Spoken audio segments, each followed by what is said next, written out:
গুলি খাই, একবার পড়ে যায়, একবার উঠি, মানে গুলি খাওয়া অবস্থায় একবার পড়ে যায়, একবার উঠি, উঁকে করতে করতে যাই নিচে পাওয়ার দিকিন তাকে দিকিতে পাও আমার রক্ততে মেখে গেছে। কোটা আন্দোলন 2024, যা পরবর্তীতে রূপ নেয় সরকার পতনের আন্দোলনে। এই আন্দোলনে আহত একজন ব্যক্তি নূর আলম সাহেব।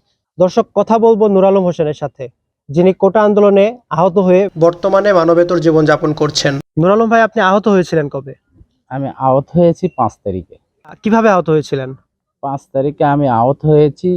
আমি তো আগেও গিয়েছিলাম, যে আহত হচ্ছিলাম না, আমি মিছিল পয়লা থেকেই আসলাম। কিন্তু 5 তারিখে আমি যখন বিজয় মিছিল নিয়ে যাচ্ছিল, আমিও যাচ্ছিলাম ওদের সাথে, তখন আমাকে থানার সামনে থেকে কিছু চ্যাংরা বেড়া ওরকম ঢেল মারে, আকবর হোস্টেলের দিক থেকে ঢেল মারে, ওরা ফায়ার করে। ফায়ার করার পরে আমি পাকার ওপর শুয়ে পড়ছিলাম। পাকার ওপর শোয়ার পর দেখে আমাকে গুলিটা নেকছে পায়ে দিয়ে, পাও দিয়ে রক্ত বাড়াচ্ছে। আমি তখন দৌড়ে যায় ওই অকারে যেটা গাড়ি থই সেটার ভিতরে ঢুকে গেছিলাম।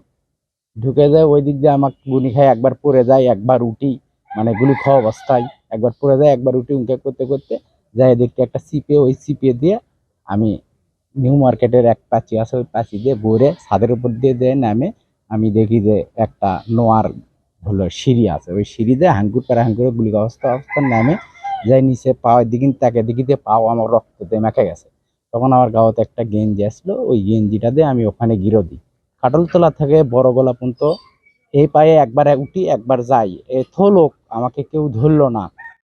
আপনি আসলে কোন অনুপ্রেরণা বা কিভাবে গিয়েছিলেন আন্দোলনে? ছাত্রদের গিয়ে দেখে আমি নিজেকে নিজে ধরে থাকতে পারিনি। আমি চিন্তা করছি আমিও যাবো, আমিও তো, আমারই তো ভাই ভাসতে ইয়া টিয়া সগলি কি তো গুলি করতেছে, আমিও যাবো, আমিও অংশগ্রহণ করবো তাদের সাথে। আমি এই নিয়ত করে ওদের সাথে অংশগ্রহণ করছি। আচ্ছা, আপনার পরিবারে বর্তমানে কে কে আছেন? আমার পরিবারে আমি আছে, আমার স্ত্রী আছে, 2 সন্তান আছে, আমার বাপ আছে, আমার মাও আছে। আপনি আহত হওয়ার পূর্বে কোন পেশায় নিয়োজিত ছিলেন? আমি আহত হওয়ার আগে আমি ভ্যান চালাচ্ছিলাম। আচ্ছা, বর্তমানে আপনি কি করছেন? বর্তমানে এখন আমি বসে, আমার চলার মতো কোনো পথ নেই, এখন গুলি খাইতে আমি একবারে পড়ে আছি। আমার সংসারে আমি একলাই, আমার 2টা বাচ্চা ছোট ছোট। আমার এই যে বর্তমানে চিকিৎসার খরচ, এগুলো আপনি আসলে টাকাগুলো কিভাবে উপার্জন করছেন বর্তমানে, বা কিভাবে জোগাড় করছেন? এখন আমি মানুষের কাছে ধার করে নিয়ে চলতেছি, যে সুস্থ হলে তাকে দিব। কিন্তু মেডিকেল টেডিকেল থাকতে আমাকে টাকা লাগেনি এখনো, কিন্তু বাসায় এসে আমার টাকা লাগিচ্ছে। এখন পর্যন্ত চিকিৎসার পেছনে আপনার আনুমানিক কত টাকা খরচ হয়েছে? আমার অনুমানিক 8-10 হাজার টাকা খরচা হয়েছে চিকিৎসা করতে এখন পর্যন্ত? এখন পর্যন্ত। আর সরকার থেকে তো আমাকে ইয়ে দিছে, ফ্রি সার্ভিস দিছে। আচ্ছা, আপনার সাথে কোনো রাজনৈতিক দলের বা কেউ দেখা করতে এসেছিল কিনা? না, আমাদের 19 নম্বর ওয়ার্ডের কোনো কেউ আমার সাথে দেখা করেনি এখনো। কোনো সহযোগিতা না, দিতে আসেনি? 19 নম্বরে কেউ দেখাও করেনি, সহযোগিতাও করেনি। এখন ছাত্র আন্দোলনের নেতা টেতা কেউ আমার বাসায় আসেনি, কিন্তু মেডিকেলে আসছিল। মেডিকেল বা আপনি কাউকে জানিয়েছেন কিনা বা জানাতে পেরেছেন কিনা? আমি কাউকে জানাতে পারিনি, কারণ আমি তো নিজেই অসুস্থ, মেডিকেল পড়ে আছি, আমি কাউকে জানাবো? আমি 3 দিন ধরে কেবল বাসায় আছি। এই মুহূর্তে আপনি আসলে কি চাচ্ছেন এখন? আমি চাচ্ছি যে আমাকে কেউ যেন একটু হেল্প করে, এবং তো আমার সংসার চালানোর মতো আর উপযুক্ত না। আমি একলাই নিজেই সংসার চালাই, নিজেই উপার্জন করে নিজেই সংসার চালাই। আমার 2টা ছেলে, একটা বউ, একটা সংসারে আমার বউটা খরচা হয়, তা আমি তো সেটা চলাতে পারতেছি না। তাদের না গিয়ে 220 টাকা ওষুধ কিনতে না গেছে, সেটা তো আমি চলাতে পারছি না। কেউ যেন আমাকে হেল্প করে, তাহলে আমি একটু না সুস্থ হবো। আর আমার স্বামী তো এখন কতদিন মানে এরকম পড়ে থাকবে আমরা তো বলতে পারবো না। আর আমার 2টা ছেলে নিয়ে আমি কিভাবে চলবো তাও তো বলতে পারছি না। সরকার যদি বা যদি কোনো সহযোগিতা করতে চায় বা পারে, তাহলে আমাদের পাশে এসে দাঁড়াতে বলবে।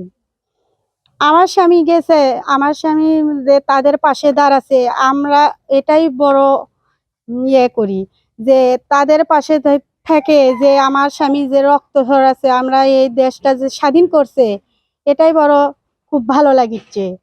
আমার স্বামী মেলা মানা করছিলাম, কিন্তু আমার স্বামী বলে যে যাব না কেন, তাদের পাশে না থাকলে কি দেশ কি স্বাধীন হবে? হ্যাঁ, তো একই কম নেলা আর ছোট ছোট স্বল্প সংসার ওরই বুদ্ধি, সব কিস্তি আছে, খুব কষ্ট তো আছে। তো ছেঁচা পানি একজন দিল, সেটা দিয়ে কোন দিনে হয়? আপনারা কিছু একটা ব্যবস্থা করেন। দর্শক, কোটা আন্দোলনের আসল মহানায়ক কিন্তু তারাই, যারা আমাদের এই আন্দোলনে রক্ত দিয়ে পাশে ছিলেন, স্বৈরাচার সরকারকে পতন করতে আসল মহানায়ক হচ্ছে তারাই। আমাদের মানবিক দৃষ্টিকোণ থেকে উচিত তাদের সকলের পাশে দাঁড়ানো। সরকারের প্রতি আমাদের আহ্বান থাকবে তাদের সকলের পাশে দাঁড়ানো।